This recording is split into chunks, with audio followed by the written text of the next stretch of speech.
everyone! Today I will show you how to make my version of Vietnamese kimchi and also share with you the traditional Korean kimchi recipe that I've learned in the kimchi making class in Seoul last year.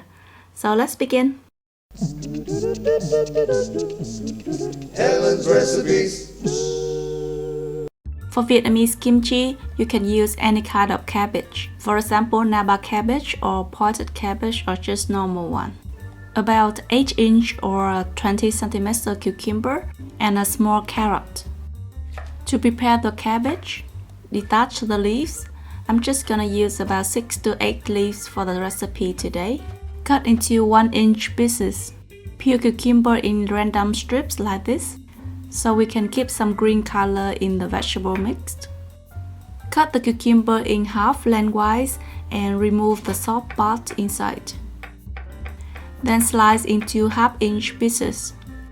Also peel carrot and slice into thin slices. You can also prune the carrot and slice it into flowers like this.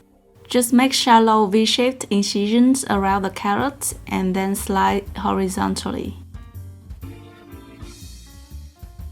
Then mix all the vegetables together and add about 1 to 2 teaspoons of salt. Give it a good toss and set aside for a few hours or overnight. The salt will pull the water out of the vegetables and make it wilted but crispy. Then rinse a few times to remove the salt.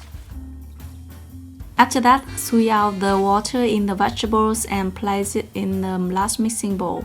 You can also add a green onion, garlic chives or other kinds of vegetables as well. To make the sauce for the kimchi, you will need 2 cloves of garlic, a thumb-sized piece of ginger, and as many chilies as you can take. Peel the garlic and ginger and place everything in the mortar. Add a tablespoon of sugar to prevent the items from flying out during the pounding process. Then use a pestle to pound finely into a paste like this. For this sauce, I'm gonna use equal amounts of sugar, fish sauce, and vinegar. So in total, 2 tablespoons of sugar, 2 tablespoons of fish sauce, and 2 tablespoons of vinegar. So it has the balance of sweet, sour, salty, and spiciness. Then give it a good stir to have the sugar dissolve. Finally, just mix the vegetables with the sauce, or you can call it dressing, and it's done. You can have a taste and adjust the seasonings to your personal preference. It will taste better after a few hours because the vegetable will have some time to absorb the dressings. You can store it in a container and put in the fridge for a few weeks. It gets perfect as a side dish for any meat dishes. That was a very quick and easy recipe, but if you're up for a challenge, now comes the traditional Korean kimchi recipe. As some of you might have already know, I was in Korea last year and attended the kimchi making class at the Seoul Traditional Culture Center. It's the place where tourists can experience traditional home culture. Some of you requested to know the recipe I learned in the class, so here you go.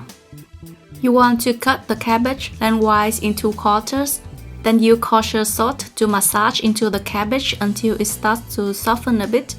Then add water to cover the cabbage and leave it overnight until wilted. To prepare the kimchi paste, you're gonna need 3 tablespoons of Korean hot pepper flakes, 1/3 teaspoon sugar, a tablespoon of minced garlic, about 1/2 teaspoon of minced ginger, 2 tablespoons of sweet rice water, which is the water you get when you soak glutinous rice in water overnight. You also need a tablespoon of plum juice, a tablespoon of fish sauce, and a tablespoon of Korean salted fermented small shrimps. You should be able to get these ingredients at your local Korean store. And finally, you also need some salt to season to your taste. Cut radish in julienne strips. This is Korean radish, which is shorter and rounder in shape, but you can definitely use the normal type. Also peel and cut a quarter of an apple into julienne strips. Cut 1 to 2 stalks of green onion into 2-inch length, and this is new to me. Water celery stem, also cut into the same length as the green onion.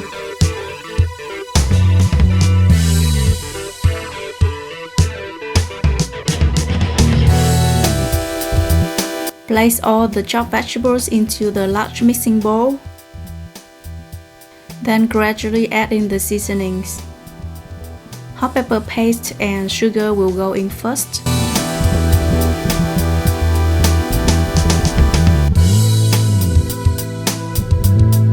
Then you want to massage the julienne vegetables and mix really well.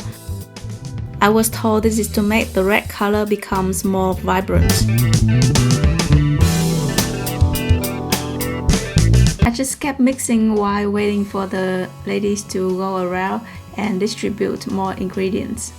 Next, I have a tablespoon of the Korean fermented salted shrimps, a tablespoon of minced garlic, half a teaspoon of ginger. Finally, I get the sweet rice water, plum sauce, and fish sauce. Continue massaging the vegetables until it's become kinda mushy. Now have a taste and decide whether you want to add a little more salt. Then you want to rub the kimchi paste all over the outsides of the cabbage first. And then open each leaf and rub the paste in between the leaves. You just want to rub a thin layer of the paste and not too much. Just repeat the process until the paste fully covers every leaf.